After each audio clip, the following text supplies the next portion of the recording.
session on the digital customer journey. My name is Andrea Thilo. I'm a freelance journalist, and I had the great fun to already host that show 1 year ago. So we're kind of building up that subject again, talking about where we ended up last year, talking about the digital journey and where did we get to today, and looking at the future. And I'm doing that session also because I have 4 very, very handsome men to my side, as you can see. And I want to start at the very left side with Sadiq Gilani. He's the Senior Vice President, Chief Strategy Officer at Deutsche Lufthansa since 2011. He's responsible there for corporate strategy, portfolio strategy, innovation, business development, and sustainability. So almost everything besides building and running aeroplanes or flying them. He's recognized as one of the travel industry's leading thinkers. So thank you very much for being here. Besides him, you might already know him. It's Willy Weiland. I would say he's one of the, and I think it's a compliment. You are one of the elephants of tourism in Berlin and abroad. No, really, he has run the Intercontinental for almost 20 years. He has been very successful and in making tourism what it is today in Berlin and beyond. He has played his role in bringing the World Championship of football to that city, I would say. For Olympic also, yeah, but that's the next stage. That's the next stage. Exactly. Yeah. So, and he was one of the founders of Berlin Tourism Marketing, and what he just fought, as I just learned 5 minutes ago, is like to create a legal, I would say, base for the Airbnb business in the city, that they are treated on eye level as the hospitality industry. So thank you very much for inviting us, Willy. Then Tao, he has already been here last year. He's one of the founders and the COO of Get Your Guide. You might all know it. It's an online platform, online booking platform, not only for tourism guides, but also for tourist attractions. Very, very successful. Just expanded to China. He's coincidentally been born in Beijing. So that's probably not the only reason why you are going to China. We are going to talk that perhaps in a while. And then we have Erik Janse, Partner Information Technology Services from Conquesta Grant Thornton. Nearly 25 years of experience working in the international hospitality, business, IT, and finance industries. He specializes in financing and reconstructing consulting for the hospitality sector.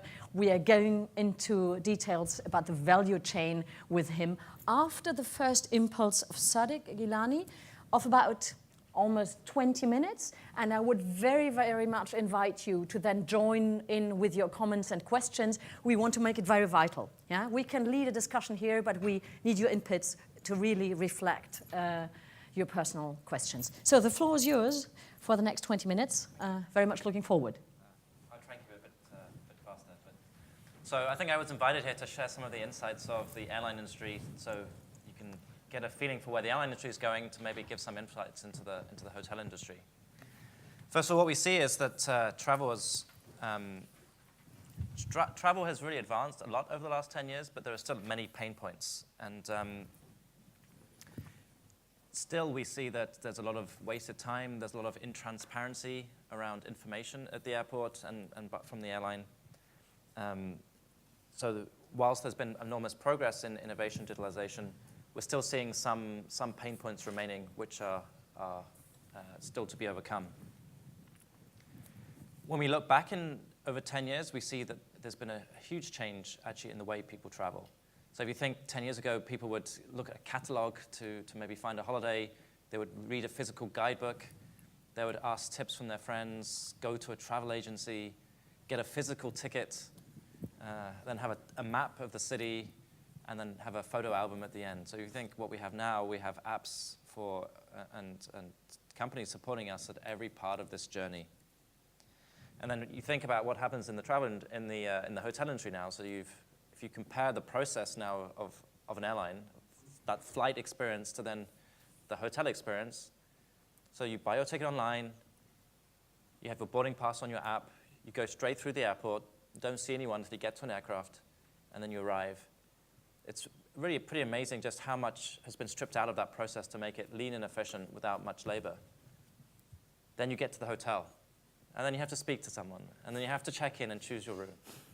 Then you go up to the room, and then you need a physical key to get into this room. Obviously, there are things now going on to improve on this, but it's interesting just how far advanced how far behind the hotel industry is compared to the airline industry. And we see many foreign players to the travel industry coming in. So we see the likes of Google, Amazon, and Facebook really seeing travel as a very interesting vertical.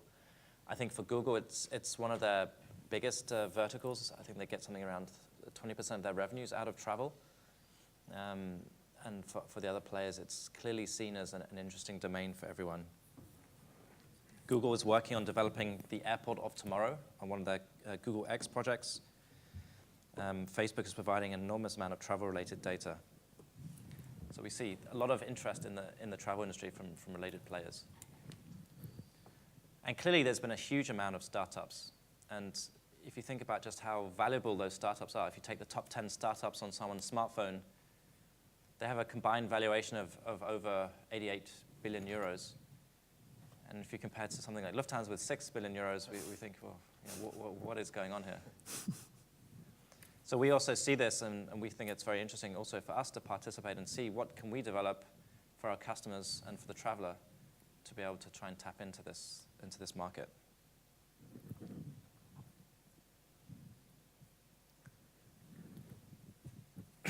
And travel today is still a growing business. If we think back 1950, there were 25 million cross-border trips made. Now we see 1 billion cross-border travels made in 2013. So it's a huge explosion in travel. And also with growing urbanization and globalization, there's increasing demand, obviously, for mobility. And also, as we'll talk about later, the sharing economy clearly is very interesting in terms of cars, bikes, taxis, private airplanes. These are all now being obviously highly shared. So we see also this bringing an interesting dimension. And clearly, the biggest change is technology, which we're seeing in our industry. First of all, with increased smartphone penetration and also just general mobile penetration, which is basically equal to the population now,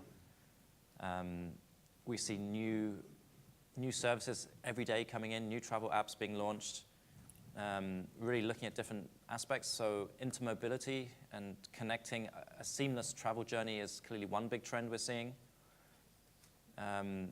The Internet of Things is also getting very interesting with infrastructure interacting with each other, for example, even smart parking. We see the launch of things like artificial intelligence travel assistants trying to do away with other aspects such as concierges and assistants. We see a big trend in data and trying to improve security processes, for example, biometric data. We're seeing a lot of moves to try and improve that process and improve check-in and security. I think within a period of 10 years, hopefully you'll be able to walk through an airport without even seeing someone to clear immigration. This would be an amazing vision for improving and making a hassle-free travel experience. But the most important factor really is data and big data. And what we see is now thinking about data is really, and being predictive with data is now the biggest thing in our industry. So rather than being able to guess what the customer wants, really being able to offer them based on historic usage patterns and knowledge we build up on them, really a much better insight into what they would want before they even ask for it. And to try and have a two-way relationship between us, the service provider, and the customer. And in a way, we're trying to change people from being just passengers to being travelers. So we have a very different focus. We think about the end-to-end journey of our travelers, rather than past where we would just thought about them as that flight experience. And so we're trying to see how do we offer a seamless journey, from door to door, not just thinking about the in-flight experience. And then we're doing that obviously also for monetization, because we think there's opportunities to make money from our customers, but also because to try and make this really a hassle-free experience. So imagine one day if when you checked in for your flight, you were automatically checked in for your hotel, and the times for your check-in and check-out were linked to the times of your flight. Think about how that would make that a hassle-free travel experience.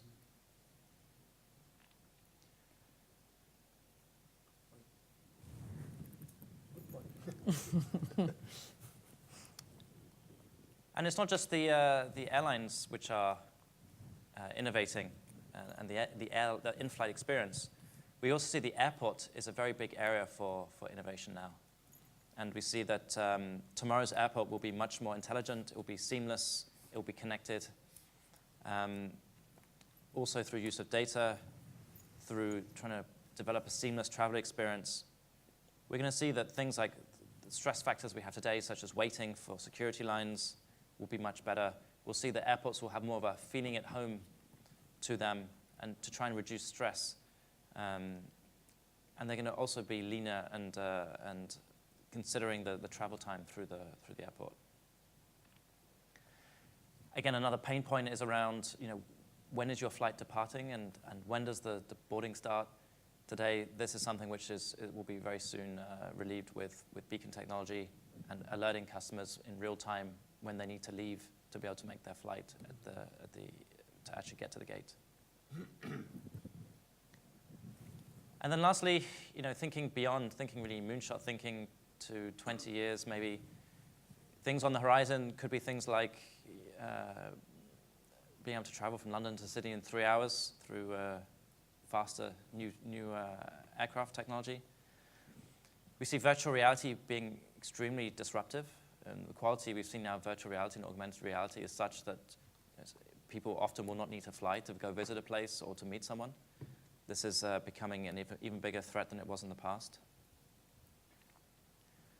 And we see also things like space tourism on the horizon, which could be quite interesting as a new concept. So overall, there's a lot going on in the travel space, thinking from an airline perspective. And if you're interested to hear more, I just recently had a TEDx talk in Berlin. It's online. It's called The Next Step for Airlines. It's really painting the customer journey of the future. So if you're interested to hear more, that's available on YouTube. So, thank you. Thank you very much, Sadiq. I watched that TED Talk. Interestingly enough, he was talking about, for example, blankets that are changing the colors related to your mood. So if you're stressed, you get a different color than if you're very relaxed. That leads me to a question, and this TED Talk was all about customizing, tailoring, making it individual, the journey for the individual. From the points you were just raising in your impulse, what to your other three was ringing the bell most for the hotel industry? Was it the subject of a stressless journey, for example, or was it something different?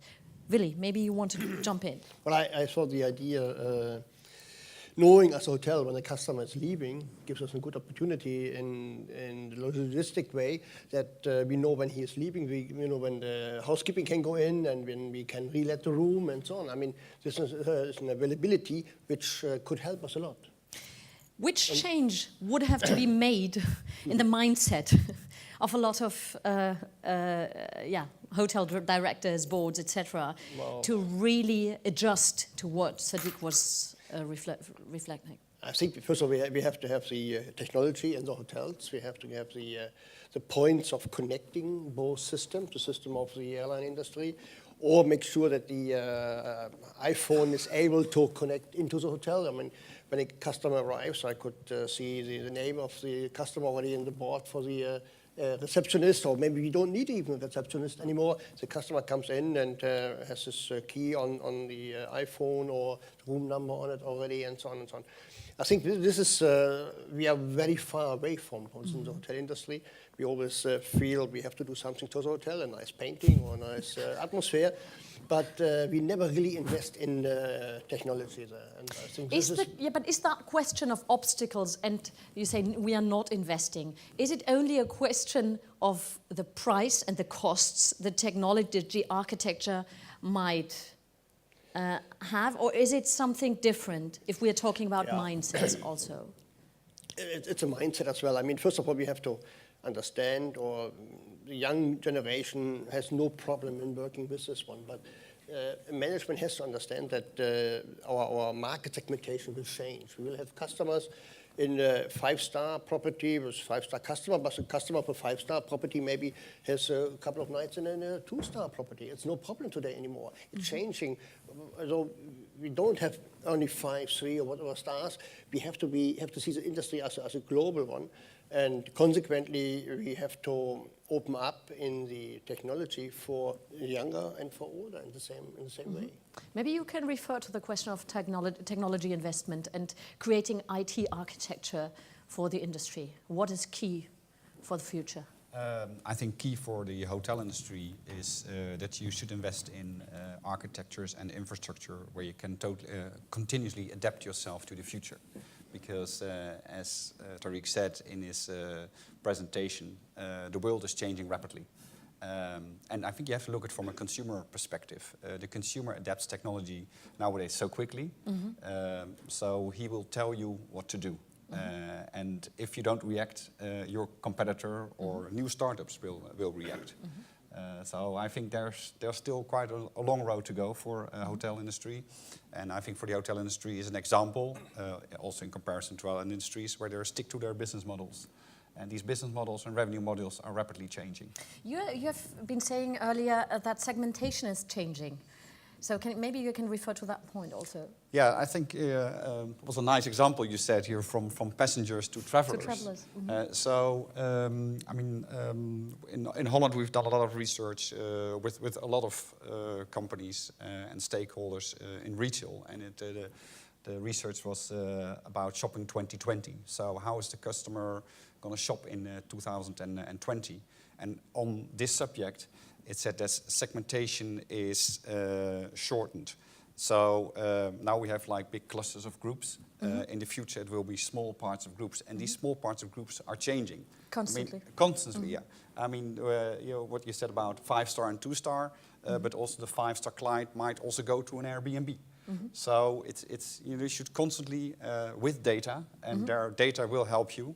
But you, of course, also have to look which data you can use, is how to follow your customers. And are the customers from tomorrow, are they your customers in a year's time?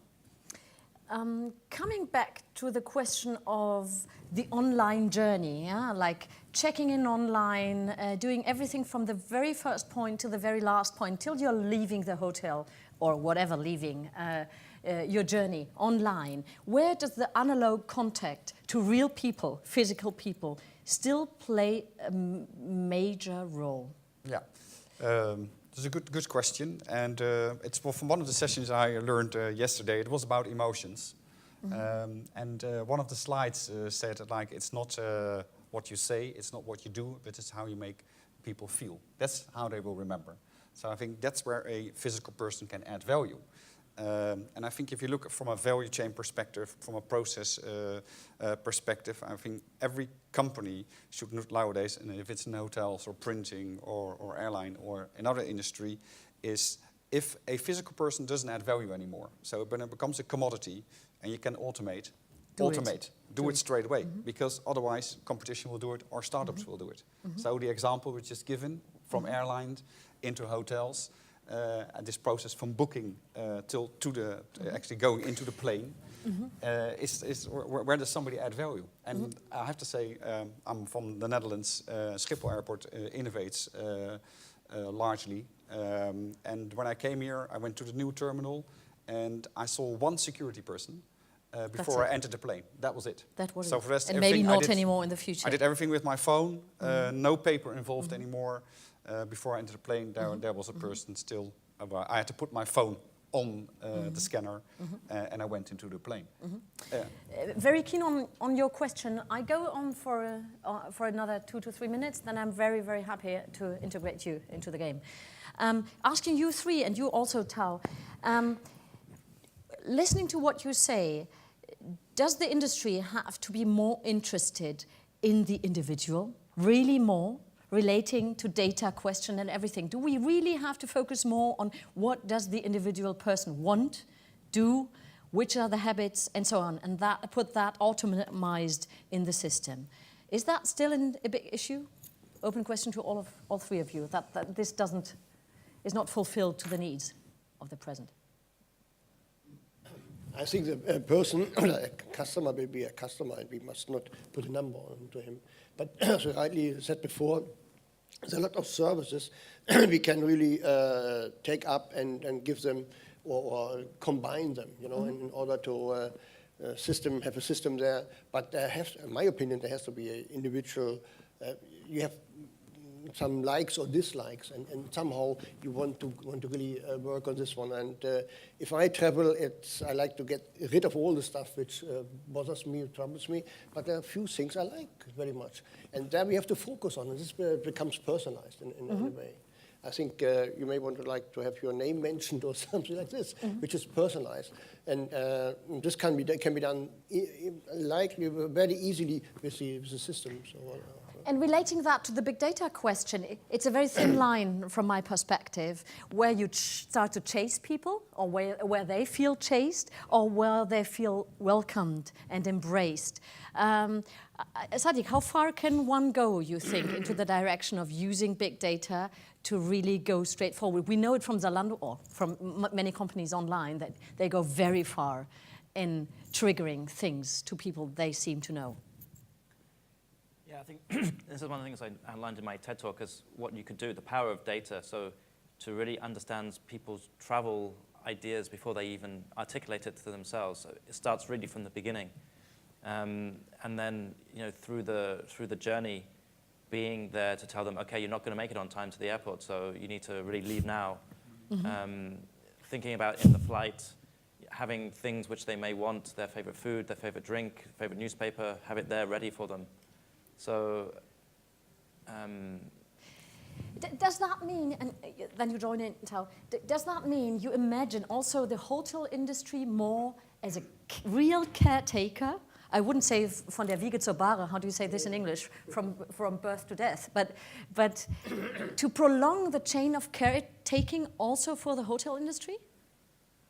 Well, ideally, we would like to be the partner for the entire journey, because don't forget that person is coming back to fly again.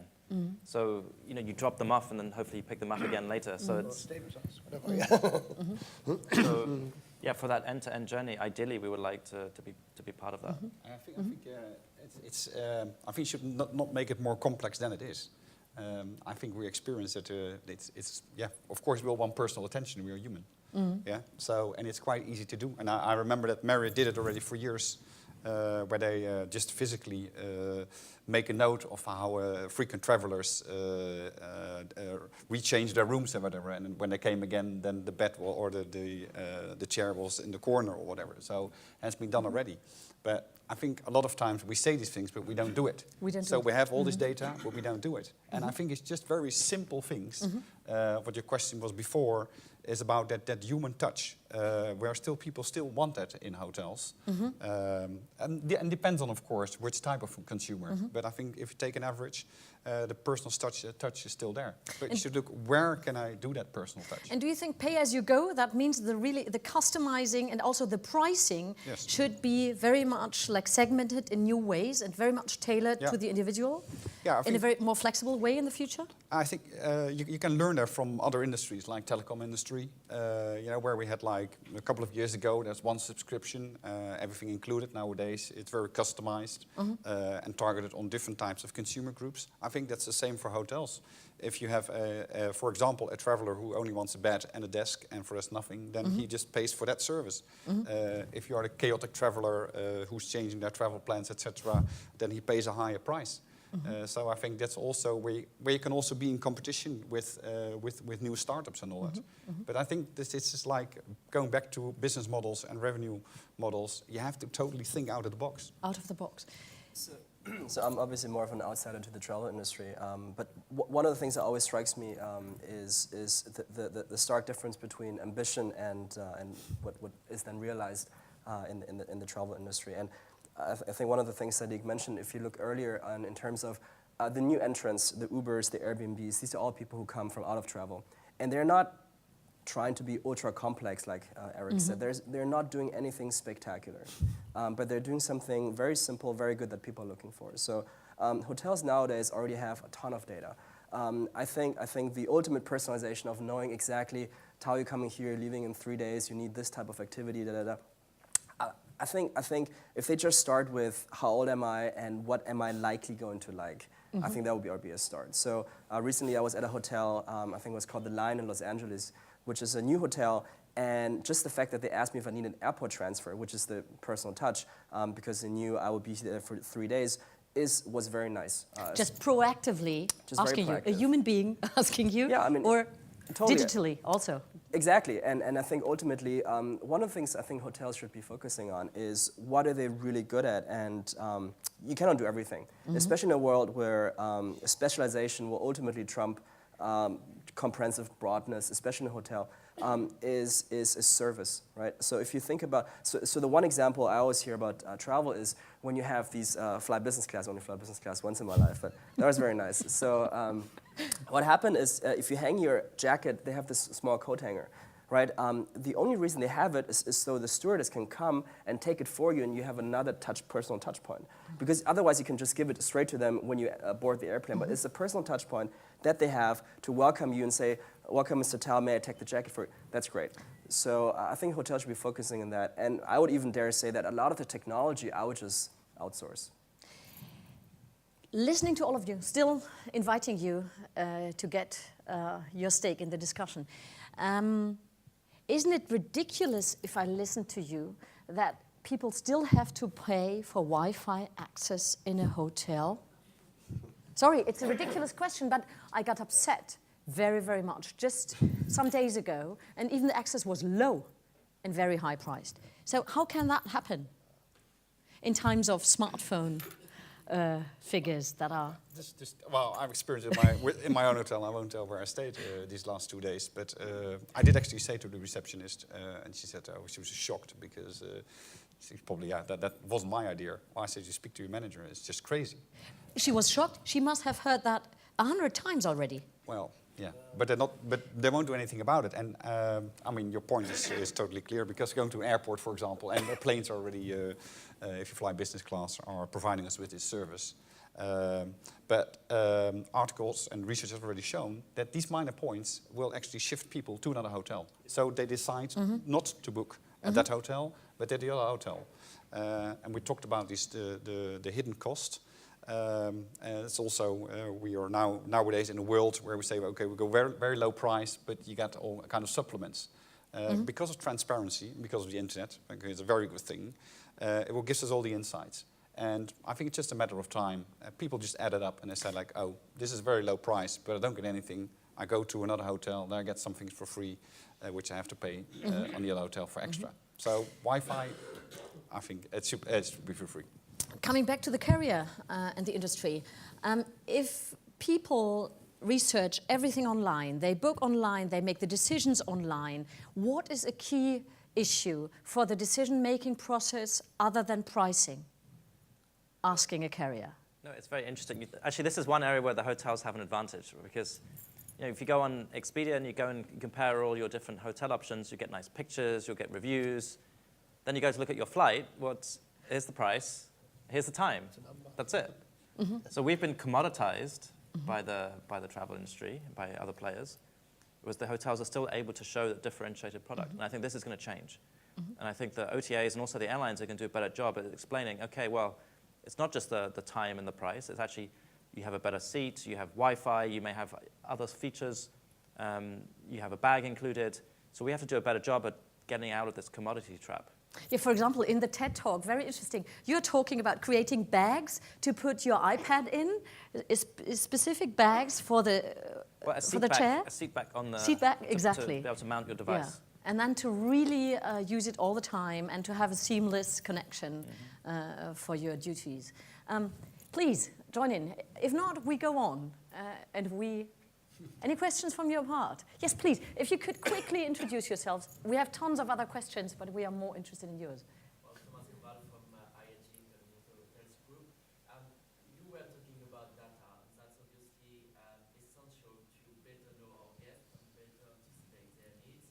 To what extent do you think it might be in some countries a legal issue?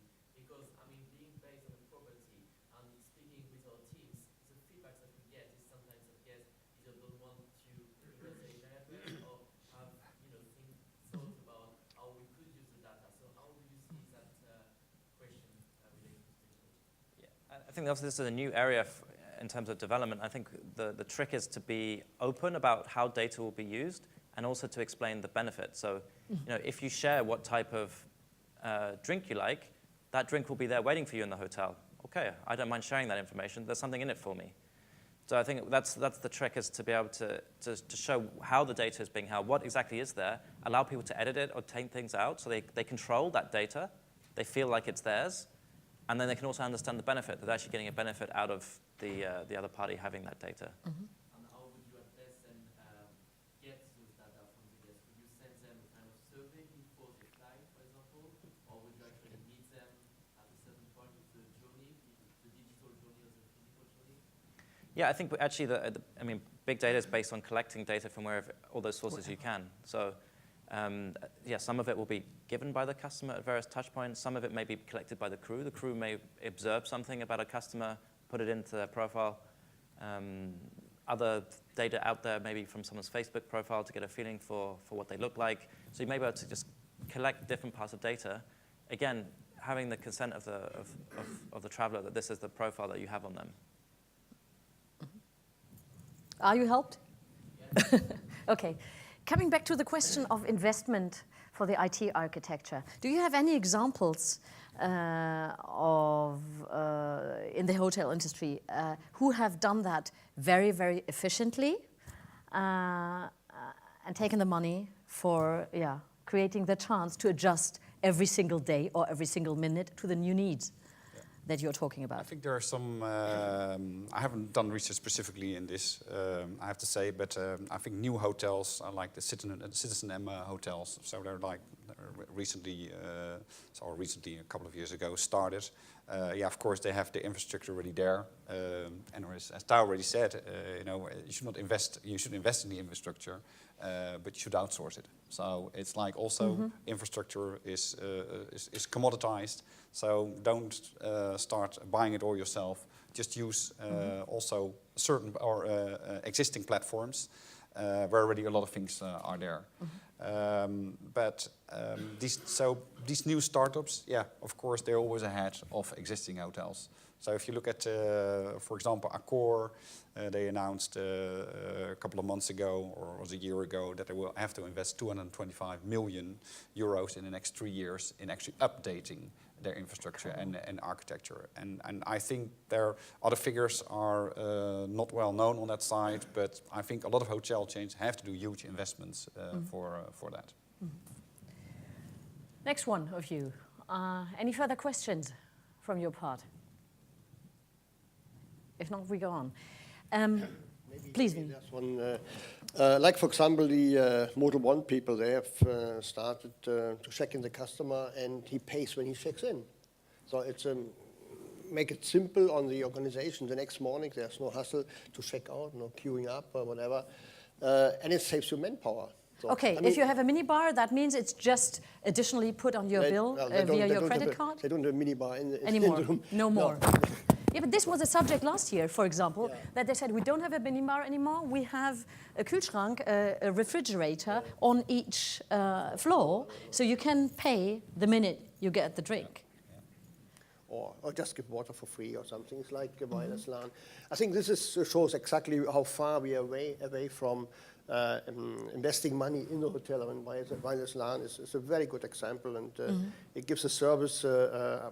But again, as you said before, the industry has to think what the customer wants and what makes them comfortable, and it goes with the time. I mean, the time is faster than we are investing in the hotel industry, or we always still working on giving service and be nice and welcome and this sort of thing, which is fine. But there are so many other ways where sharing economy comes into stream. I mean, if you see, for example, the car industry with the car-to-go system, or the taxi you mentioned before, it's incredible. I mean, you get your taxi via the iPhone, and you know who's coming, and if you want him, and he can phone you up if he doesn't find you, and so on and so on. So in the hotel industry, we're not really, in my opinion, we don't think too much about it, or we don't use the out-of-box thinking in order to integrate this one in our And thinking hospitality in a new and proactive way, as I understand you. And I want to come back to Tao. When I go on Get Your Guide, I see, for example, if I go to Paris or something, then I see the Eiffel Tower and I see you don't have to queue. There is a symbol, a red symbol, for no queuing, which is a practical advantage. Relating that to the hotel industry, is it interesting if we have a digital journey to think about what new advantages can I create as a hotel for my client who is a traveler and not only a client? Maybe you can share your... So I think the critical part is what is the methodology by which you try to find customer benefits. So one of the approaches to say, okay, we gather as much data as we can and we look at the data, find patterns. Or you take an approach where you do rapid A/B testing, where you have a simple hypothesis saying, I believe customers will like X. And then you test it on sample group here and sample group here. It's a very scientific method. And then you see if some metric that you care about improves. And then you think about, okay, if this matters, I will start collecting this type of data. Because, so for instance, I've seen this as well in the hotel surveys. They ask me 20 questions. I don't think all 20 questions are relevant to actually improving some kind of service. So what is actually the data that you actually need to improve a certain thing? So as Willy mentioned, why is Uber great? They're only asking for 3 data points from me, really. But those 3 really matter. I need it now. What do they ask? Really just where I am. They okay. ask, 3 data points. Yeah, 3 data I think points. they asked me where I am. I think the price point I want. And if you enter, you can also enter when you want to exit, so you can see how long the ride is going to take. Okay. Right. So because they've really simplified it down to what are the 3 relevant things for me as a rider, and then eliminating all the hassle of paying if when I exit and the tipping and all the other stuff. So I think from a hotel experience, and most hotels, and this is great, right? A lot of hotel directors, and given the experience, have a lot of strong instinct of what customers like and what they don't like. But I think it's about adding a certain discipline and scientific rigor of rapid A/B testing and not believing in what we call, so there's the hippo effect, which is the highest paid person's opinion in the room. And you don't want that, right? So in our organization, when we do innovation like that, so for instance, the flag of the no queuing, that was one of the engineers developing the code and thought, hey, why don't we add a flag and see if customers like it? Yeah. And they really liked it, and we had a massive conversion uplift. So, and then we went to the sales team and say, get as many no queuing products as you can. So I think this is the type of process that a lot of companies in the travel industry are not quite yet adapting, and should. It's not that hard. You can adjust immediately if you want to create any changes. Is there any other aspect we didn't touch yet about the changes to be made in the industry, which you want to see happen? Any other pain point, any other chance the industry is still missing within the digital journey? Well, I think there's, we talked about the things they're missing out and maybe they're lagging behind. But I think you have to look at the opportunities and don't make it as complex. I mean, simple things. I mean, an app costs nowadays 9,000 to 10,000 euros if you go to like a couple of... A startup. Yeah, a startup, yeah, for example. So just make an app. I mean, this conference doesn't have an app. I go to conferences in the US, there's always an app. You can just, and you can follow the guests. Also for next year, you can follow your attendees. For hotels, the same. And the Intercontinental Hotel, I'm just giving a few examples. I looked it up where I needed to go in Berlin. It doesn't have a mobile website. It doesn't have the app. So I think there's a lot of opportunities there. And the app is just a tool, but the app can give you more information where you can have like new opportunities and new challenges. But I think it's just doing it. And, I think just stop talking. But also, and I think that's an important pain point, make sure you have the right people in your firm who can actually realize these type of things. But you talked about, when I asked you about the learning effect within the last year, you talked about, for example, professionalization and hiring people, yeah, to get the right people. Is that a problem in the hotel industry, that maybe the young people with the new minds are not part of the process of change? Or where lies the problem or the obstacle for seeing it happen? I mean, the problem is not new. We always had the problem that young people want want to work in an environment of modern equipment and this sort of thing.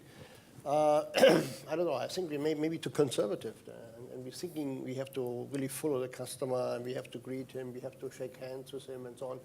And scared in taking certain services off our employees and have become kind of robots here and there, where we just have a different way of handling the customer. So, and we are very, very conservative there, and apart from investing the money as well.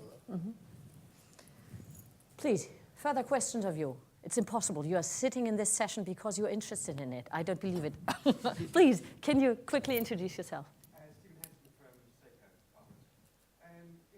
If the airline industry is the one that we ought to follow, which we've been told for many years, we did that right industry to follow. In other words, if we're revolutionising, which other sectors, which other segments, which other industries should we really be looking at? Sadiq, is that a question for you? Yeah, I think there's so much, actually both for airlines and hotels can learn from online retail. And I take Amazon as probably the best example of that. So things like, if you're searching for a hotel, today you're overwhelmed by options. But if you can have a feeling that, okay, here's content which will be relevant to you. Other people like you have bought this type of hotel. Or based on your previous patterns, they can match and say, this is the kind of hotel which is actually you're going to like. So personalization and filtering of content so that people are not overwhelmed, I think is one interesting area. Another interesting area is around pricing, both for airlines and hotels, learning from online retailers. And what online retailers are pretty good at is, for the most visible items, making sure that they're the lowest possible price. So if you're buying a plasma TV, it will actually be priced below cost sometimes, because they know on the insurance, they know on the HDMI cable that they can charge 100% margin. So I think these kind of pricing concepts are also very interesting for us as in the travel industry. So I would be looking to the likes of Amazon and online retailing and thinking more like a retailer and thinking about the ancillary products that can be sold around either the flight or the hotel. Thinking about making it personal. Those are the kind of impulses I would bring. Mm-hmm, mm-hmm. And looking, for example, if I look at the figures you talked about, that Google, the verticals of Google, like 20% they get out of travel, is like looking at the websites and how decisions are made. Are the big threats of the past still the threats of the present and of the future? Means like, how much percentage of my income do I have to give to Expedia or anything like that? Will that also be the threats of the future or not? Like, who's getting which share in the booking process? Yeah. Or do you see a shift in that? Because last year we talked a lot about that. Yeah. Where does the customer come in? Where does he pay? So it was all about money, booking. So is that going to change, you think, or not? Yes, I think it will continuously change, and I think that's if you look at from a value chain point of view. I think continuously you have to look with all your stakeholders in the value chain. So that's where you have to collaborate with each other. I think that's also a big thing in certain industries, is that they are nowadays collaborating with each other.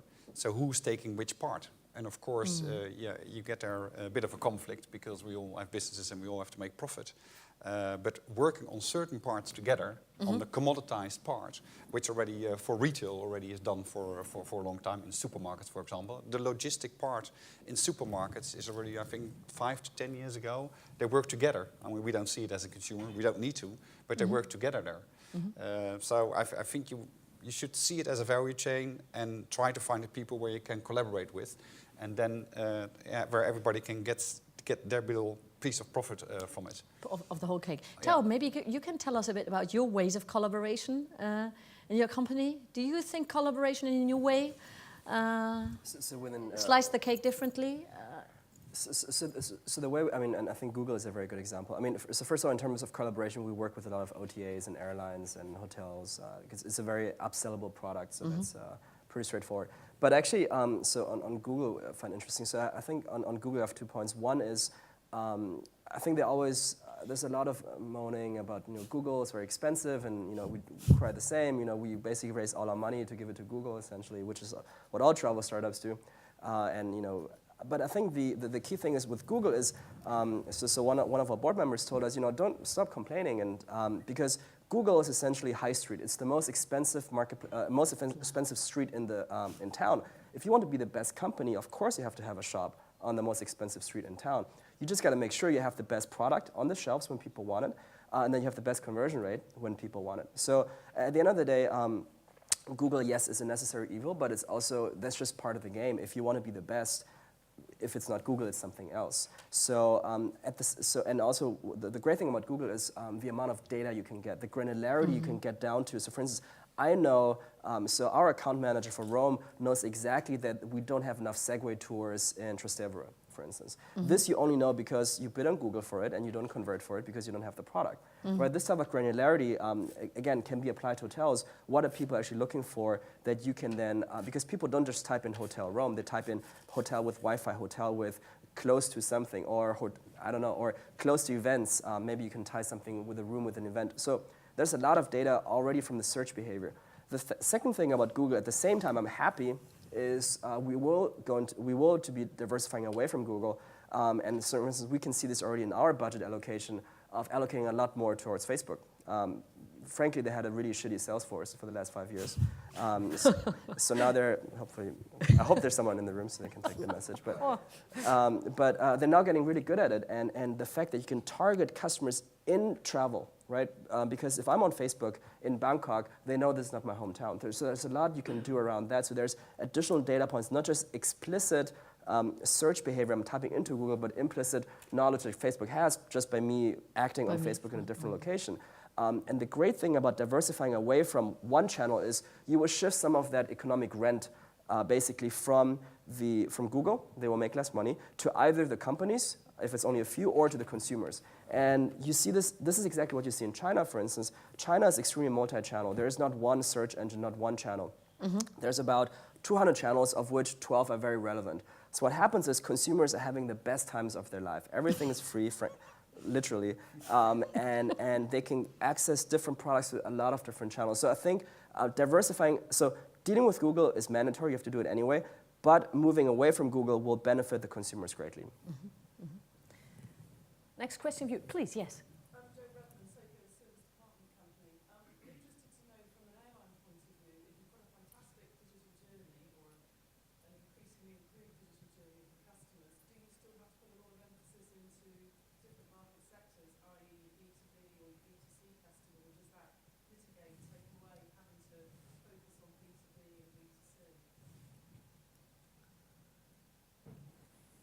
Yeah, actually, it's a good point. Actually, when I think about all the innovation, digitalization has really focused on B2C, not so much on B2B. So maybe that's more of an untapped field where,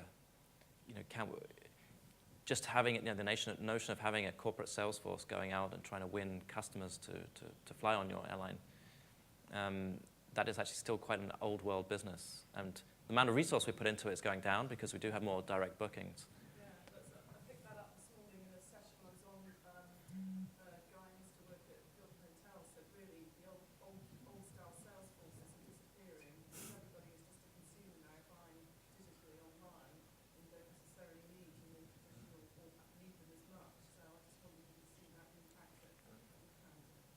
Yeah, so we have that same trend, but I'm thinking one step beyond. If there still will be some demand to have better rates for certain customers, how can we also bring that online?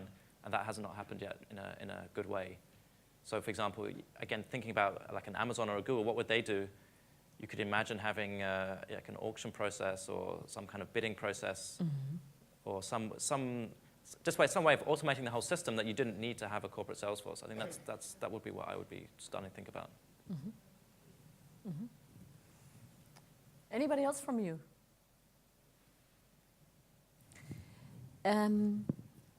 Communicating with a customer, which is allowed by a digital force because you can always connect on a platform. Does the industry have to think more about how to communicate, not only the contact points, rather than what is the language I speak, how is the way I'm approaching, not only the question of offering, which good do I offer, rather than the emotionality aspect and the approach of embracing the customer. Is that a key issue that has to be tackled more? I think it's. I think you have different ways of communicating. I think there is the online communication, which is very important. It gives a lot of transparency, and I think that's, as you already said, it's where you can still differentiate yourself. I mean, the Zoovers, TripAdvisors of this world. I mean, they're very famous, and research have shown that before people book, they always look at these kind of review sites. So I think it's very important, and I think there's still a game to win there, because I think if you got people in your hotel who are actually observing this, and I know the big hotel chains are doing that, but there are also some hotel chains are not doing that as yet.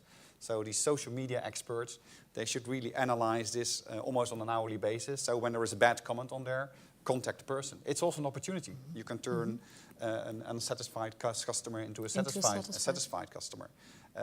But coming back to your question before this, or what we said about talent management, you need to have the people in your house who can deal with that. So let's say the old-fashioned, and I don't mean that disrespectful, I mean these people, they have not been taught how to do this. And they have to go into the technology, into the data, so they have to be quite a bit analytical to deal with this type of communication. And on the other part, there is still this personal touch. But you should take the opportunity and use the personal touch.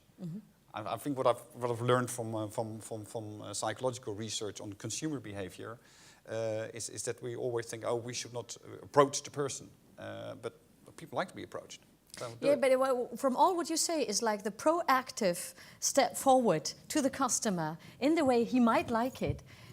Seems to be not new thinking, but a thinking you are like a mantra since last year also. You're kind of talking about it. Well, it seems like if technology, I mean, technology definitely for our younger generation, I mean, they communicate with technology. So once again, you know, different groups of consumers like to be approached differently. So the what else regarding the young generation that is to come and to grow older and to use these kind of hotels if they don't want to stay in Airbnb beds anymore? It's like, what is not in the focus yet in our discussion regarding these youngsters as a target, or as many target groups, not as one, as many with their habits and so on? What else would we have to think about, which we didn't share yet?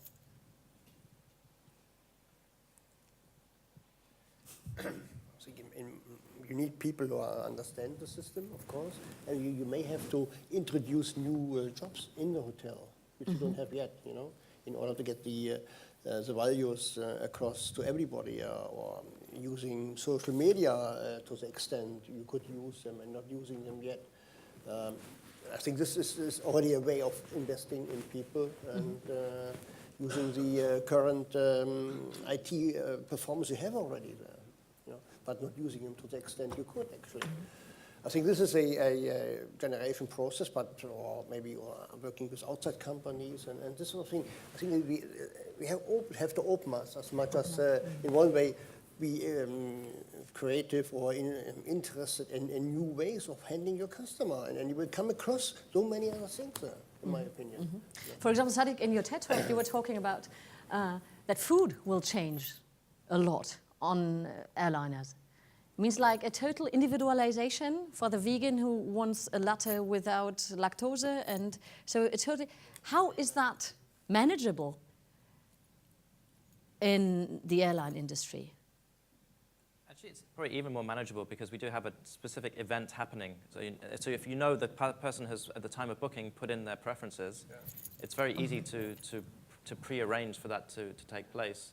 Obviously within certain boundaries, but you know, we have a big problem with waste, and by being able to reduce wastage by 50%, you can overinvest in making the food much better and making a more customized offering. So it's a win-win. There was an interesting sentence in this TED talk. It was that you talked about predictive is the new way of, how did you put it? Predictive is the new way of thinking the customer, or thinking, it was like that. So prediction of habits is like a key issue Yeah. you think also for the other part of the industry. Yeah, exactly. Next questions of you. We have another 3 minutes to go. Let's eat that time up. Anybody else? I go on.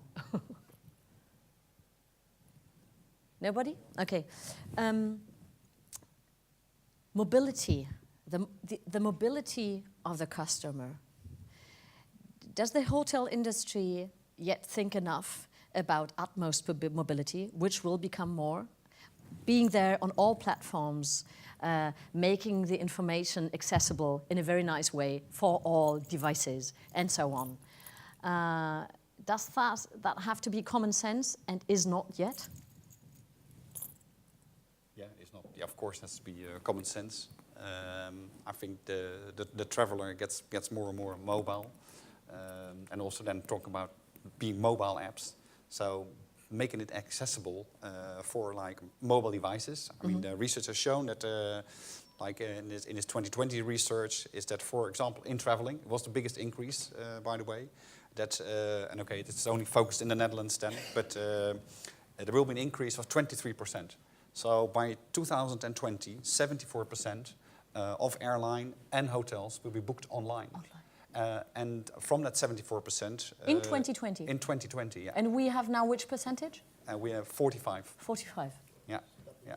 So it's an enormous increase, which means that the industry has to be totally ready for that and make sure, because the other shift is from a personal computer to mobile devices, which will change drastically. Yeah. So you have to make sure your platforms, and then we're going back to the infrastructure and architecture, that you're ready for mobile devices. I'm asking you, Tao, what was key for you in your decision-making process to create the app?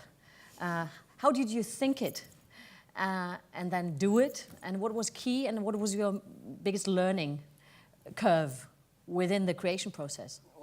I think it starts with where is our customer and what's his behavior today, and how can we create a product that will capture as much of that current behavior already and ideally introduce some new behaviors. And frankly, in our type of product, customers book in destination most of the time. And if you're in destination, you have a mobile, so we have to have a mobile app. So from our point of view, it was very logical. I think from a hotel perspective, again, it's one of those areas where I think the danger is in over-investing in technology that may or may not be used. So before I make a decision of making you can make a mobile, responsive, ready, informational website. Do you really want to have a booking engine if you see all of your bookings shift away from, direct bookings? And I don't know if this is true. I'm not the expert in hotels, but I would predict that by 2020, you will see even more consolidation of bookings within the major OTAs, because they have much more innovative power on conversion and on all the other things, on choice. So I think and the investment you can do, however, is what is the best way I can work with some of the OTAs, and at the same time, so make sure that my differentiating services are properly displayed, such as content as well as services. Make sure I get the best reviews possible, so I'm at the very top. I think all these things matter. At the same time, if I'm a 5-star conference hotel, maybe it makes sense, because using the hotel, you can then upsell ancillary services. So I really want to make sure that it's clear what the purpose of such an investment is. Yes. Oh, yes, please. Last question.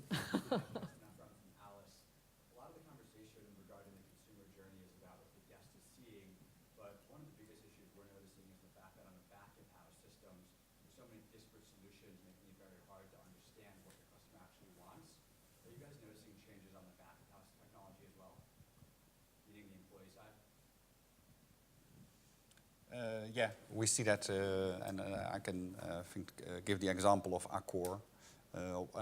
One part of the 225 million investment in this is standardizing and uniforming their systems. This is a big problem in all kinds of industries, by the way, not only in the hotel industry. So you see nowadays big projects starting, or they have already started, and it will take 2 years. To standardize all these type of systems. At the end, it's all about the data. So the data the master data will also be standardized, and then it's much easier to analyze. But once again, the big data story It's all about information management. You should always ask yourself, what do I want to know about my customer? So instead of looking at this huge landscape of data, I think use just common sense. And what do I want to know? There a few examples have been given today. How is my customer? What is my customer? What is my customer journey from different types of What is consumer relevant tools? for me? And what's relevant for me? Yeah. There's no very last question from your part. I would like to sum up, starting with you, ending with Sadiq. Which is the one word taken from the last hour, looking at the digital customer journey, which you think is the most important for the very near future, coming together again in 1 year, maybe? One word. One word. I'm stubborn, so I You're use two stubborn. words. Okay, stubborn. It's do it. Just do it. Just do it. Okay, that's 3 words, but it's okay. Just do it, okay? Don't wait, just do it. Tao. I would say data. Data? Yeah. Okay. Really? Be open. Be open for new things and let them come to you. Be open for new things and let them come to you. Sadiq? Personalization. Personalization. In services, in everything. Okay, thank you very much for that very analog talk in digital times. I hope you got something out of it. I hope you start with change now when you bring it home. Thank you very much for your appreciation of sharing your time with us. Thank you very much.